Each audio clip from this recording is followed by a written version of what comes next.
السلام عليكم ورحمة الله وبركاته. الحمد لله والصلاة والسلام على رسول الله. ما بعد، فأعوذ بالله من الشيطان الرجيم. بسم الله الرحمن الرحيم.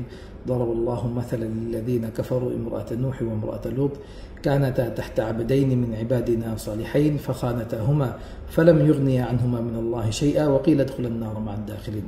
صدق الله العظيم. وقال النبي صلى الله عليه وسلم: من ستر مسلما ستره الله في الدنيا والآخرة، أو كما قال النبي صلى الله عليه وسلم.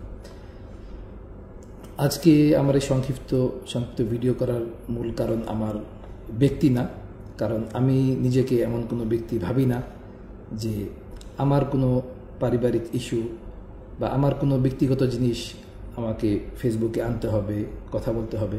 কিন্তু দীর্ঘদিনের একটা ঝামেলাটা যখন এই পর্যায়ে চলে গেছে যে এখানে মূলত আমি তালহা বলে কথা না, এখানে মূলত একটা আলেম হিসাবে, একটা মুফতি হিসাবে একজনকে কটাক্ষ করা হচ্ছে, দিনের একজন মুখপাত্রকে কেমন যেন বদনাম করার একটা পরিকল্পনায় যখন ফেসবুকে মাঠে নামা হয়েছে, তো যাতে করে আমাদের কওমি অঙ্গন উলামা একরাম যাতে এই অপবাদ থেকে মাহফুজ হয়, সত্য ঘটনা উপস্থাপন করার মাধ্যমে এই ধরনের নারীবাদীদের ষড়যন্ত্র থেকে উলামা একরাম যাতে বাঁচতে পারে, সঠিক ঘটনা জানতে পারে, সেই জন্যই মূলত আমার এই সংক্ষিপ্ত ভিডিও করা।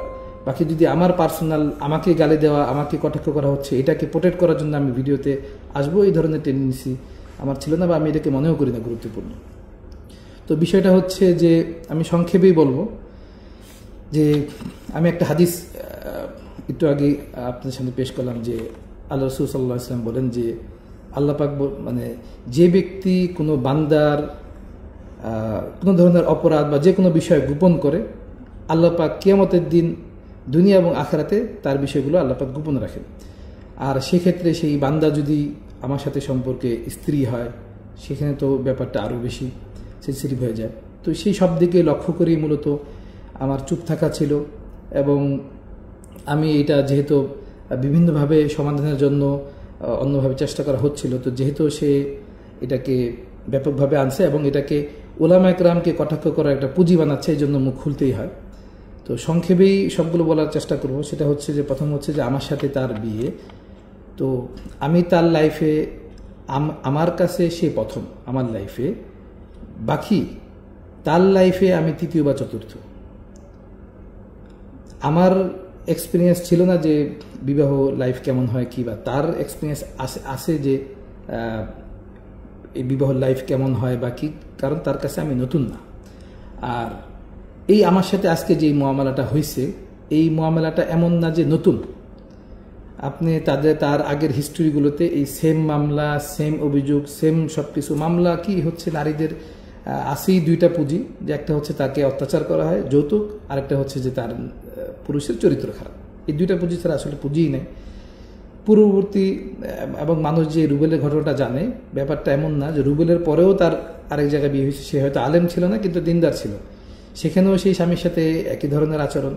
এরপরে আমার সাথে যখন বিয়ে, আমি আসলে পড়ালেখার ক্ষেত্রে আমি দেশের বাইরে ছিলাম দীর্ঘ 7 বছরের মতো, দারুল উলুম দেওবন্দে পড়ার পরে এরপরে আমি সাউথ আফ্রিকা চলে যাই, সেখানে ইফতা কমপ্লিট করে। আমার এই মেয়ে সম্পর্কে কোনো ধারণাই নাই, সে কোন মুভি করে কি করে দেখিও নাই কখনো। আমি দেশে আসার পরে আমার সাথে তার সম্পর্কটা যেটা হয় সেটা একটা ঘটকের মাধ্যমে, এবং সেই ঘটক তাবলিগের একজন প্রসিদ্ধ মানুষ, এবং সে যখন তার কাছে গিয়ে বলে যে সে দিনের জন্য সে সব ছেড়ে চলে আসছে, দিনের পথে চলতে চায়, তখন সে নিজের থেকে আগ্রহ করে আমার কাছে আসে যে চলেন, এরকম ব্যাপার।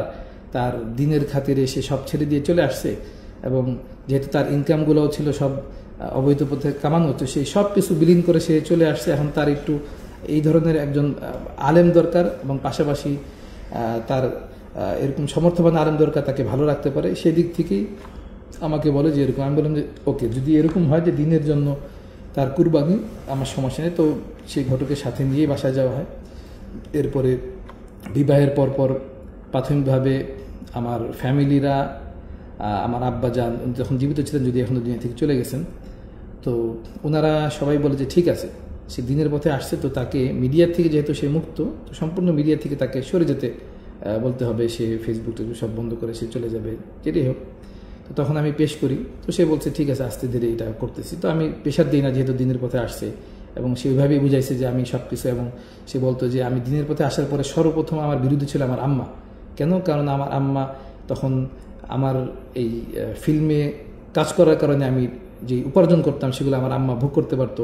এখন ফিল্ম ছেড়ে দেওয়ার কারণে আমার আম্মা এটা নিয়ে প্রেশার দিচ্ছে যে কেন টাকা পাচ্ছি না, মানে এইসব তার অসহায়ত্ব বর্ণনা করে। যেটাই হোক, ওই সময় আমার জানাও ছিল না তার ফ্যামিলি ব্যাকগ্রাউন্ড কি, কারণ আমাকে পেশ করা হয়েছে তার ফুল ফ্যামিলি তার এই দিনের পথে আসার বিরুদ্ধে, এবং তার আব্বা ওনারা জেনারেল মানুষ, একদমই দিনদার না। যাই হোক, তো এই যার কারণে আমি ফ্যামিলি ব্যাকগ্রাউন্ড দিকে যাইও নাই, না তার আম্মার ব্যাকগ্রাউন্ড কোনো দিকে যাই নাই, যে বাস দিনের পথে আসছে। এরপরে যখন আমার ফ্যামিলি থেকে ওই সময় যখন বলা হয় যে না দিনের পথে আসছে ঠিক আছে, বাকি তারপরে তার ভিডিওগুলো রয়েছে, এই জন্য কমপ্লেন করা হয়। আমি তখন ওই সময় আমার মনে আছে আমি দুবাইতে ছিলাম, আমি হযরত মাওলানা আব্দুল মালিক সাহেবকে আমি ফোন করি, এবং মানে উনি যখন এখন যিনি বাইতুল মুকাররমের খতিব সাহেব, যে হজরতকে মহাব্বত করি, হজরতের খাদেম হিসাবে নিজেকে ধন্য মনে করি, যদিও অল্প সুযোগ হয়েছিল কখনো, তো হজরতকে ফোন দিলাম, হজরত এই ব্যাপার দিনের পথে আসছে, এখন তাকে তালাক দেওয়ার জন্য আমার ফ্যামিলি থেকে বলতেছে। তখন উনি বলেন যে বাহ্যিকভাবে তো আমার জানা মতে কি, আমাকে জিজ্ঞেস করলেন সে নামাজ পড়ে, আমি বললাম জি নামাজ পড়ে। সে পর্দা করে, আমি বললাম জি পর্দা করে, তাহলে তার আর অন্য কোনো রিজন নেই, তার ভিতরে কি আছে সেটা তো আমার জানা সম্ভব না, বাহ্যিক যেটা সেই রূপটাকেই গ্রহণ করে তাকে। এরপরে আরও অনেক ওলামা একরামের সাথে আলাপ হয়, যেহেতু ওনাকে সবাই চিনি এই জন্য বলা, সেটার উপর ভিত্তি করেই আমি সংসারটা শুরু করি।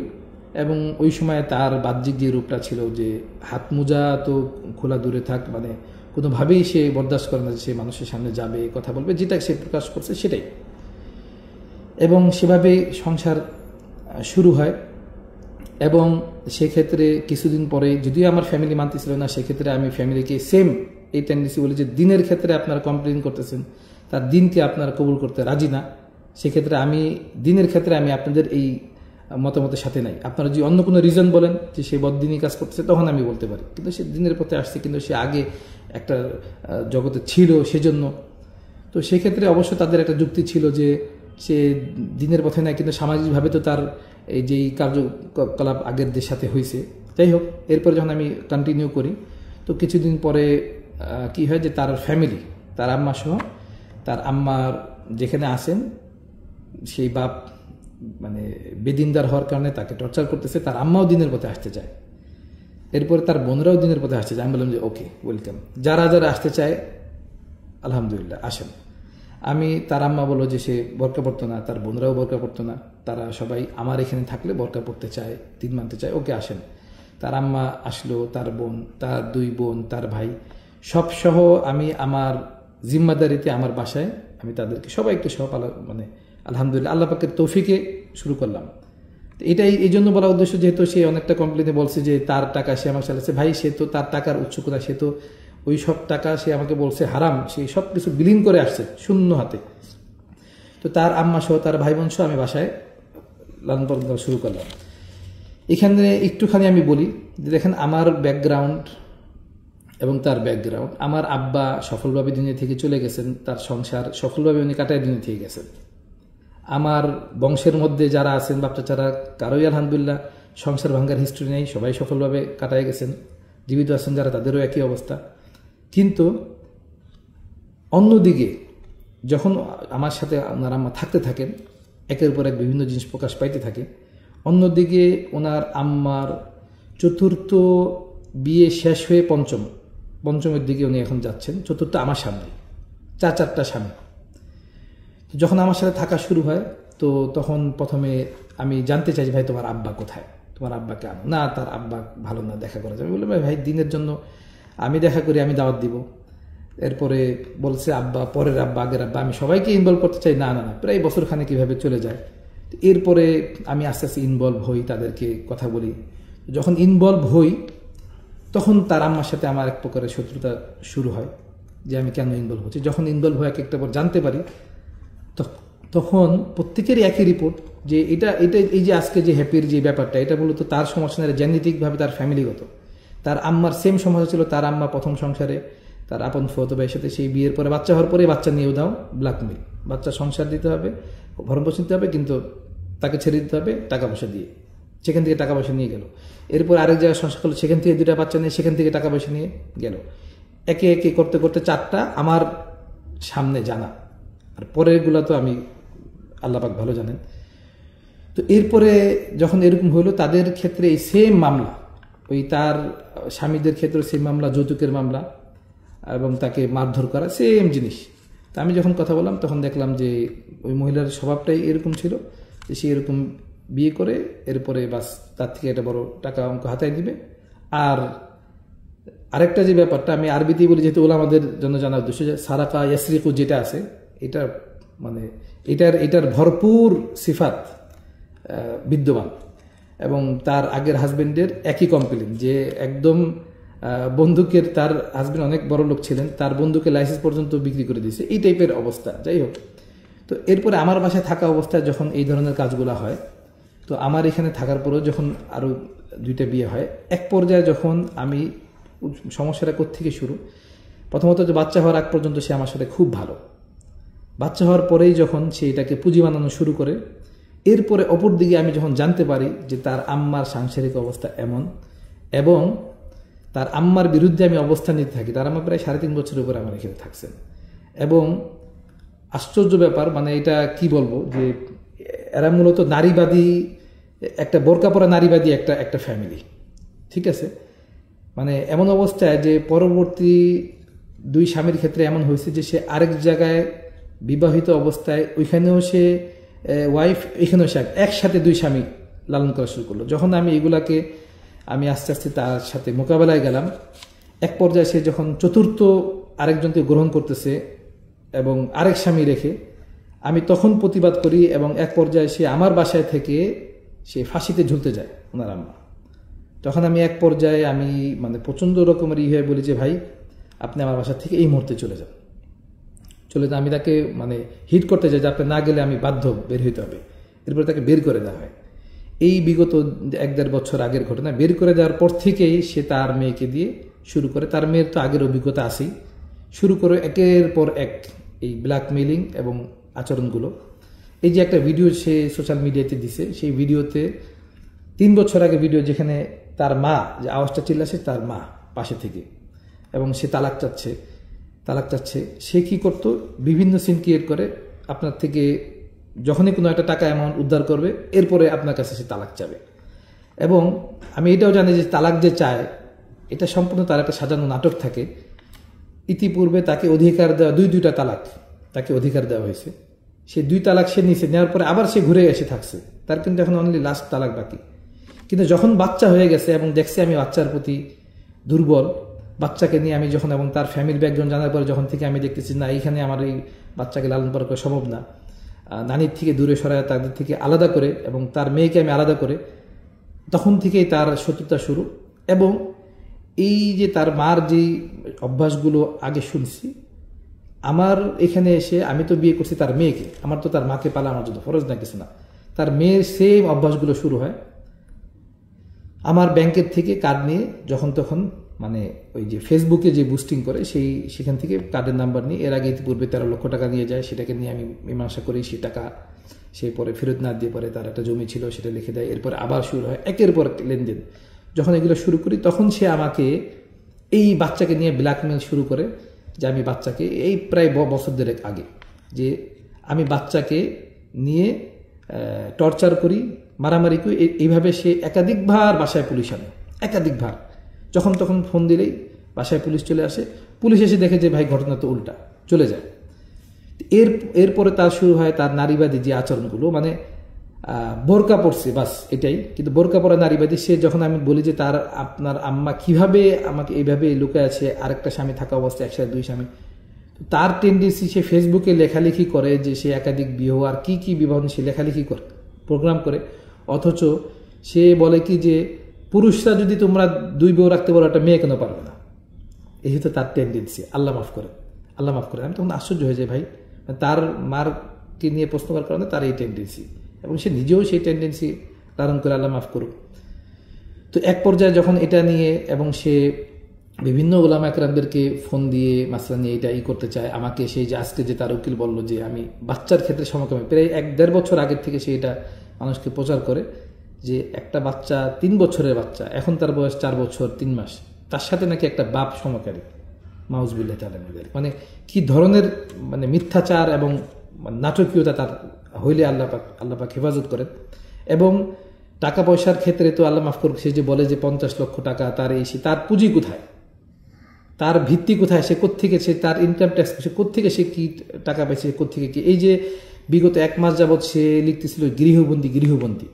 এই গৃহবন্দী ব্যাপারটার মূল কি, সে আমার বাসায় বসে থেকে সে দুনিয়ার ফেসবুকিং করতেছে, সে সব জায়গায় যোগাযোগ করতেছে।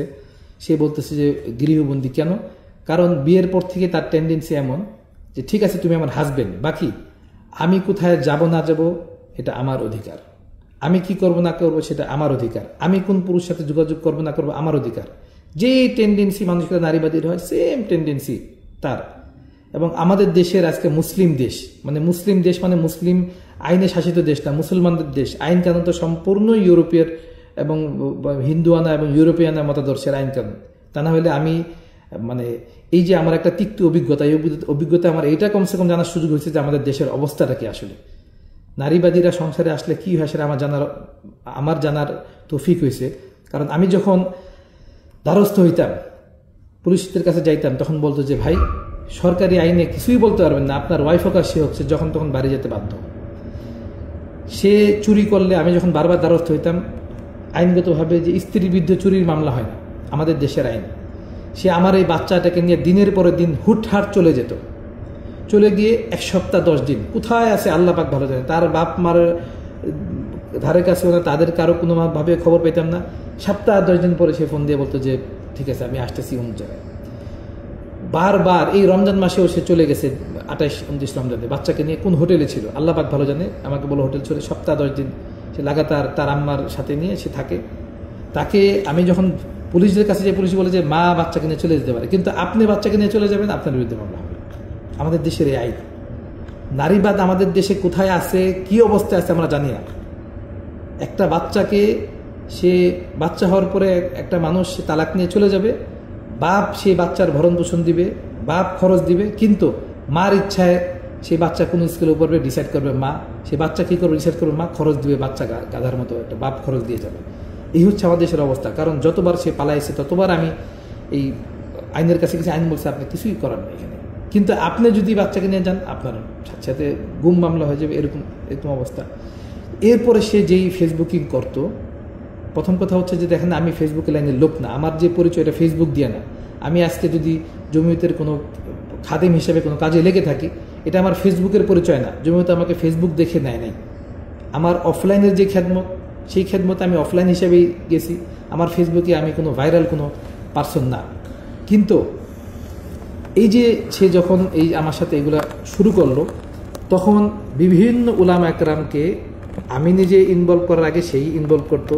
ওনার উলামা একরামদেরকে মানে সে তার মতো করে বিভিন্ন উপস্থাপন করতো। যখন বাসার মধ্যে তারা আসতে চাইতো যে ঠিক আছে আমরা বাসায় এসে মীমাংসা করতে চাই, তখন সে আজ পর্যন্ত কারোর সাথে সে বসতে রাজি না। তখন এক পর্যায়ে আমি বললাম যে ওকে ঠিক আছে, কি করা যায়। বিগত 1 মাস যখন সে আমার ফেসবুক সে চালায়, দেখেন তার একটা হ্যাকার গ্রুপ আছে। আমার পেজ, আমার একটা রেস্টুরেন্ট আছে, সেই রেস্টুরেন্টের পেজ 2 বছরের পেজ, যেটা কিনা প্রায় 10 লাখের মতো এখানে ইনভেস্ট করা, বুস্টিং করা, সেই ফেসবুক পেজকে সে ভ্যানিশ করে দিছে। আমার আরেকটা রাজনৈতিক পেজ, সেটাকে সে ভ্যানিশ করে দিছে। সে আমার ফেসবুক আইডি যখন তখন সে হ্যাক করে, আমার মেসেজ থেকে সে মেসেজিং করে, আমার ফেসবুকে রিপ্লাই সে দেয়, আমার এখান থেকে পোস্ট সে করে। আমার তো এই ব্যাপারে নলেজই কম, এবং আমার যে বিয়ে নিয়ে সে কথা বলে তার মন গড়া সে সংখ্যা বাড়ায়, কখনো 9টা, কখনো 10টা, কখনো 12টা। পুঁজি এইটা কি, যে প্রমাণ করতে হবে যে আমি যখন উকিলদের সাথে কথা বলি তখন উকিলরা বলে যে ভাই দেশের আইন এইটাই, একটা মেয়ে স্বামীর বিরুদ্ধে গেলে 2টা অপশনে যেতে পারে। একটা হচ্ছে যে স্বামী যৌতুক চায়, অত্যাচার করে, আরেকটা হচ্ছে স্বামীর চরিত্র খারাপ। আমি কয়টা বিয়ে করছি সেটা কাগজ কলমে আছে, সেটা কাবিননামা করা আছে। সে তার মতো করে যা ইচ্ছা নাম সে ইনক্লুড করবে এবং করবে, এবং তার জানার বাহিরে আল্লাহ মাফ করুক মানে অসম্ভব, বরঞ্চ সে সাথে থেকে আর ইভেন তার পরিচিত, তার সাথে আগে সম্পৃক্ত, এবং সবকিছু কাগজ আছে। এটা সে কোর্টে, সে মিডিয়ায় আসছে মূলত তার কোনো বিচারের জন্য না। সে চাচ্ছে যে এখানে একটা মানে একটা আলেম সমাজকে সে উলঙ্গ করার জন্য এবং নারীবাদীকে সে প্রমোট করে। কেন? তার মূল উদ্দেশ্যটা কি?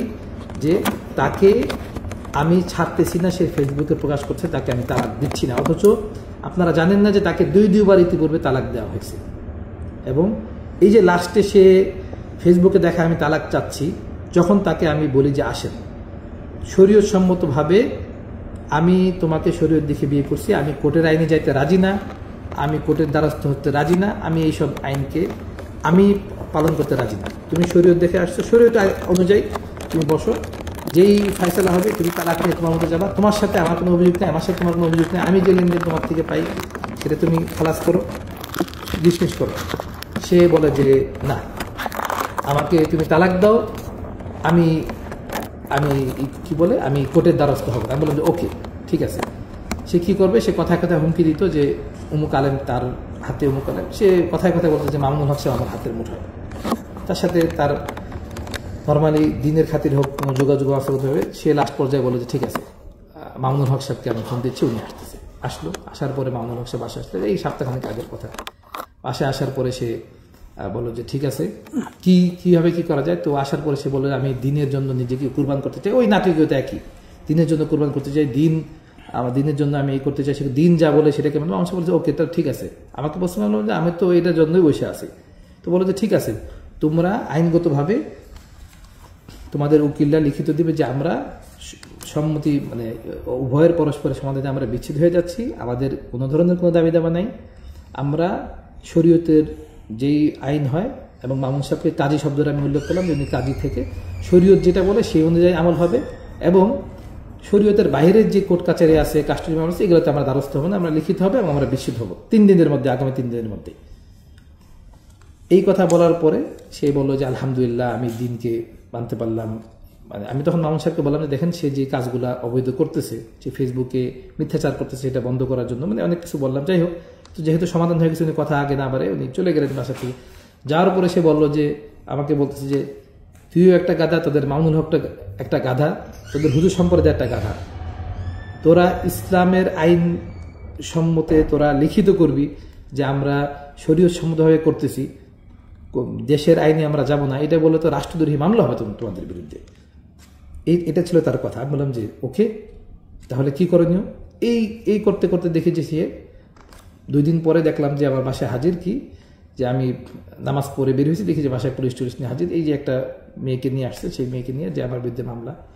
সে এদিকে তালাক চায় আর ওদিকে সে মামলা করে যে আমি তাকে যৌতুকের জন্য টাকা চাচ্ছি এবং তাকে ইতিপূর্বে কোনো ভরণ পোষণ দিই নেই, বাচ্চাকে মারতেছি, এবং আমি যৌতুক না দেওয়ার কারণে আমি তালাক দিতে চাচ্ছি। অর্থাৎ সে আমাকে এভাবে আটকাচ্ছে যে আমি মানুষকে দেখাবে সে তালাক চাচ্ছে, আর কেসের মামলায় সে আমাকে ফাঁসায় রাখছে যে আমি তাকে তালাক দিতে চাচ্ছি, যৌতুকের কারণে সে চাচ্ছে না। এই তার ছিল ভিতরের পরিকল্পনা এবং বাইরের অবস্থা। আর বাসায় যে বন্দি থাকার ব্যাপারটা সে বলে, একটা মানুষ সারাদিন ফেসবুকিং করতেছে, আমি বাইরে আছি, সফরে আছি, ওই বাসায় সে বিভিন্ন মানুষকে নিয়ে আসতেছে। এই যে যেই মহিলাটা, এই যে মানে উকিল, জানি না ওনার উকিল ওকালতি কত রক্ষী, তার তো আইনের কোনো ভাষাও নেই, আইনের কোনো নলেজও আমার জানে, আমি তো আইনের লোক না, বাকি আমি যেটা বুঝি। সে দীর্ঘদিন যাবৎ সে আমার বাসায় আসে, লাস্টে কয়েকদিন যাবৎ আমি যখন বাসায় আসতে গেছি, বাসায় ফোন দিয়ে বলছে বাসায় দিনী বোন আছে, দিনী বোন। এই পরশুদিন যখন উনি সামনাসামনি হলেন তখন বুঝলাম যে এই দিনী বোন হচ্ছে সেই দিনী বোন। এই মহিলাটা বাচ্চা কাচ্চা নিয়ে এই আমার বাসায় বসে আমার বিরুদ্ধে আমার নামে মামলা সাজাচ্ছে, আর তাকে দিনী বোন পরিচয় দিয়ে। এবং এই লাস্টে সে মামলাটা সাজানোর আগে কি হয়েছে, সপ্তাহখানেক আগে সে আবার সে এক কাহিনী, সেই আমার কার্ডের নাম্বার চুরি করে সে 1 সপ্তাহে 8,18,000 টাকা সে উধাও করে নেয়। এবং সে প্রত্যেকবার মানে যখন তার আম্মার মানে আমি যদি এখন তার মাকে টাকা দিই সব সমস্যা সমাধান, তাকে টাকা দিব, টাকা দিলে সমস্যা সমাধান। যখন আমি বললাম যে ভাই এই ক্ষেত্রে আমি তোমাকে আর ছাড় দিতে রাজি না, তুমি আমার টাকা ফেরত দিবা এবং তুমি শরীয়তসম্মতভাবে তুমি আলাদা হয়ে যাও। এই তখন থেকে সে এই মামলার দিকে শুরু করে, ফেসবুকে শুরু করে তাকে বন্দি। এবং মামুন হোসেন তাকে প্রশ্ন করে যে তোমাকে জোর করে পোস্ট করায়, কিভাবে জোর করে? একটা মানুষ যে কিনা কোর্টে যেতে পারতেছে বাসার থেকে, সে মেডিকেলে যেতে পারতেছে, সে বাচ্চাকে নিয়ে কোর্টে যাচ্ছে, আসা যাওয়া করছে, সে কিভাবে বন্দী হয়? এরপরে লাস্টের ঘটনা আমি বলি, যখন আমি পরশুদিনকার ঘটনা, আমার দুবাই ভিসা শেষ হয়ে যাচ্ছে, দুবাই যাব, সে যাওয়ার আগের দিন সে পুলিশ নিয়ে আসে যে সে বাসায় বন্দি। পুলিশ আসার পরে সে পুলিশকে পেশ করে যে আমি বাসায় বন্দি অবস্থায় আটকে রাখছে। পুলিশ বলে যে ভাই আপনি বন্দি কোন দিক থেকে? সে বুঝাইতে অক্ষম হয়, তার অ্যাডভোকেটও ছিল, তার অ্যাডভোকেটও বুঝাইতে অক্ষম হয়। তখন অ্যাডভোকেট সাহেবকে আমি বলি যে আপনি আমার বাসায় আসা যাওয়া করতেছেন, আপনি বন্দি কোন নাতিকতে আপনি বন্দি বলতেছেন? তখন বাধ্য হয়ে পুলিশ বলে যে ভাই আপনি যদি রিস্ক মনে করেন আপনি আপনার আম্মার বাসায় চলে যান। সে স্বামীর বাসা ছাড়া সে যাবে না, সে এই বাসায় থাকবে, এখানেই করবে, কিন্তু তার টাকা পয়সা, তার যে চাহিদা সেভাবে তাকে দিতে হবে, দিয়ে এরপরে তার সে যেটা চায় সেটা তাকে করতে হবে। আমি বললাম যে ভাই তুমি আইন গেছে, আইন থেকে তোমাকে কেন টাকা দেবেন? তোমাকে কেন টাকা দিবে? এই কাজগুলো ব্যবসা, আজকে তুমি এখান থেকে নিয়ে আর কালকে যে তুমি বাচ্চাটাকে নিয়ে সে তার কথা কি যে তালাক দিলে সে আরেক জায়গায় যায়, আমার বাচ্চাটাকে নিয়ে সে আরেক জায়গায় যায় মানুষ করবে, এই করবে। এই যে বাচ্চার ছবিগুলো সে দিচ্ছে, তা আমার বাচ্চার রক্ত বের হয় 6 মাস, জন্মের 6 মাস পর থেকে লাফালাফি করলে নাকে রক্ত বেরোয়। সেই রক্তগুলোকে সে কতদিন আগের ছবি আল্লাহ পাক ভালো জানে, সে করে দিচ্ছে যে বাচ্চাকে পড়া করা হচ্ছে, বাচ্চাকে ছুরি চালা হচ্ছে। পুলিশ যখন আসছে তখন দেখছে যে বাচ্চা আমার সাথে কিভাবে আন্তরিক, এবং মানে তারা আশ্চর্য হয়ে গেছে। এবং এই তার মহিলা উকিল বলতেছে যে আপনি যেভাবে আমাকে বলছে যে যেভাবে আপনার ওয়াইফ বাচ্চা নিয়ে চলে যায়, কার কার জায়গায় থাকে, কোথায় কি, এরকম আমি করলেও তো আমার স্বামী আমাকে মেরেই ফেলতো। এই উকিল সাহেবের কথা। এই উকিল সাহেব এখানে এসে বললো যে এটা তো কোনো বাস্তবতা পাচ্ছি না, অথচ জাস্ট মূল সমস্যা কি যে তার চাহিদা অনুযায়ী তাকে কেন আমি বন্দি করব, যে কথা বলা যাবে না পুরুষদের সাথে, কোনোভাবে তাকে আটকানো যায় না, ব্যাপকভাবে সে পুরুষদের সাথে কথা বলবে, আমাকে না জানে আমার বাসায় তার আম্মা যে কোনো পুরুষ পার্কে নিয়ে আসবে। এটা কিভাবে সহ্য করা যায়? কিভাবে সহ্য করা যায় যে আমার বাসায় সে যখন তখন পুরুষ মানুষ আনবে, যে কোনো আলেম হোক যাই হোক, আমার সাথে বলে না, যে কোনো আলেমদের সাথে যোগাযোগ করবে তার মতো করে সে আমাকে মানে থ্রেড দেয়, বড় বড় আলেমদেরকে নিয়ে সে থ্রেড দেয় যে অমুক আলেমের আমি এটা জানি, অমুক আলেমের সেটা জানি, অমুক আলেম আমার হাতের মুঠায়, সে ব্ল্যাকমেলিং থ্রেড দেয়। তা আমি তখন বললাম যে ভাই কোন আলেমের কি জানো তুমি জানো, আমি আলহামদুলিল্লাহ ক্লিয়ার আছি, আমার কোনো কিছু অস্পষ্টতা নাই যে আমার তোমার ভয় করতে হবে, তুমি কি করবা করো। এরপরে এই লাস্টে সে নিজের থেকেই এই আপনার এই যে সে যে একটা সাংবাদিক সম্মেলন করলো, যেখানে সে আল্লাহ মাফ করুক সেখানে মামুন সাহেবের নামটাও ছিনিয়েছে। মামুন সাহেব তো তাকে দিনের খাতিরে বলছে যে তুমি দিন অনুযায়ী সমাধান নাও, সে মামুন সাহেবের সমাধানটাকে সে মানে নাই, না মেনে সে আমাকে আরো বলতেছে যে আমি যা বলবো মামুন সাহেব সেটা করতে বাধ্য। কোন পুঁজিতে সে আমাকে এই ধরনের থ্রেট দেয় যে তুমি জানো না আমি কি জানি, আমাকে এই থ্রেটগুলো সে দেয়। এবং আজকে লাইভ করার আগ পর্যন্ত অনেকেই আমাকে বলছে যে ভাই অনেক কিছু আপনি এড়ায় চলেন, ওইটা বলেন না সেটা বলেন না, তো আমি বলতে বাধ্য। আর লাস্টে এখন আমি যে কথাগুলো কিছু বলতেছি যেটা আমার ব্যক্তিগত আবেগ থেকে, যে ভাই একটা মানুষ 20 বছর কওমি লাইনে আছে, হেফজু পরে 10 বছর লাগায়া, আলেম হইতে 10 বছর, এরপরে সে মুফতি হয়, এত লং টাইম সে কওমি অঙ্গনে থাকে, 30-32 বছর সে থাকে। আর আরেকটা মানুষ হুট করে সে সিনেমার থেকে এসে বোরকা পরে, তার দিনের উপর আপনাদের এত অটল ভরসা হয়ে যায়। আর যেই কওমি অঙ্গনের ছেলেটা এতগুলা বছর, আমি বলতেছি না যে কারো ক্ষেত্রে, আমি আমার ব্যক্তিগত মত হচ্ছে যে কোনো একটা কওমির ছেলে যদি নামতে নামতে লাশ পর্যন্ত চলে যায়, আর অপর অঙ্গনের কোনো একটা মানুষ উঠতে উঠতে উপরে উঠে তাও সমান হবে না। আপনারা কোন লজিকে আপনার একটা মানুষ হুট করে বোরকা পরে আসছে, তাকে আপনারা দেখেন সে বোরকা পরে সে একটা মানে একটা বেহায়াপনা, মানে মানে কি বলবো এটাকে, একটা পর্দাহীন মেয়েকে সাথে নিয়ে সে লাইভ করে সবাইকে দেখাচ্ছে, তার ইমানের উপর আপনাদের ভরসা। আর আরেকটা মানুষ সে 20 বছর পড়ালেখা করে 10 বছর কওমি অঙ্গনে থেকে, তাদের উপর মানে আপনাদের এই লজিক আসে কেমনে? আমাদের কায়েদে মোহতারাম সাহেব, আমি মানে ওনার এক সাক্ষাতে ওনার একটা উক্তি শুনতেছিলাম, হযরত মাওলানা ফজলুর রহমান সাহেব, উনি একটা কথা বলছিলেন যে আমাদের ওলামাদের অনেক ওলামাদের একটা সমস্যা হচ্ছে যে ইখলাসের জায়গা হচ্ছে অন্তর, আর চিন্তার জায়গা হচ্ছে আকল ইখলাসের জায়গা না। আমাদের মনেও ইখলাস ভরা, আমাদের মাথায়ও আকলের জায়গায় ইখলাস ভরা। আমরা ইখলাসে দিনের, ভাই দিন কারো মুখাপেক্ষী না। এই যে আজকে আপনারা বলেন যে উমুকে দিনের পথে আসছে, এমন একটা ভাব যে দিন কেমন যেন তার জন্য ছটফট করছিল, যে উমুকে দিনের পথে আসার কারণে আজকে দিন পূর্ণ হয়ে গেছে, উমর ফারুক যেন হয়ে গেছে। তো এই যে আপনাদের এই টেন্ডেন্সি যে উমুকে দিনের পথে আসছে, ভাই কেউ থাকলেও দিনের আসা যায় না, কেউ না চলে গেলেও দিন আসে না। দিন খুব স্ট্রং একটা জিনিস। আজকে যখন আমাকে বিভিন্ন লেভেলের ওলামা একরামরা আমাকে আজকে বললেন, অনেক বড় বড়, আমি নাম নিতে পারতেছি না, বললো যে আপনাদের এই কারণে নারীবাদীরা দিনকে নিয়ে কথা বলার সুযোগ পাবে, এই হবে। আরে ভাই ওলামাদের ভিতর থেকে এটা নারীবাদী যায় নাই। তারা আজকে আমি নাম নিচ্ছি না, যেই বড় একজন ব্যক্তি তার পক্ষ নিয়ে করতেছে, সম্পূর্ণ সবকিছু ক্লিয়ার জানা সত্ত্বেও তাদের ভিতরে যে মহিলা যা বলবে সেটা সরকারের যে আইন তাদের সে আইন। আমাদের উচিত যে ভাই ভাই ইসলামটাকে প্র্যাকটিস করবো তো সবার আগে ফ্যামিলির মধ্যে, এই ফ্যামিলির থেকেই তো মানুষ ছড়ায়, এই মানুষের উপর আমরা দিনটাকে কায়েম করি। আজকে আমাদের কমসে কম 99% মুসলিম দেশে তো এতটুকু হওয়া উচিত যে ভাই যারা কোর্টের আইন মানবে মানক, কিন্তু যারা শরিয়া আইন মানে তাদের জন্য শরিয়ার আলাদা কোর্ট হওয়া উচিত। যে বিয়ের আগেই যে শরীয়তের আইনে তার ইচ্ছা থাকবে স্বাধীন, যে সে যদি শরীয়তের আইনে বিয়ে বসে তাহলে তার বিচ্ছেদ শরীয়তের আইনে হবে।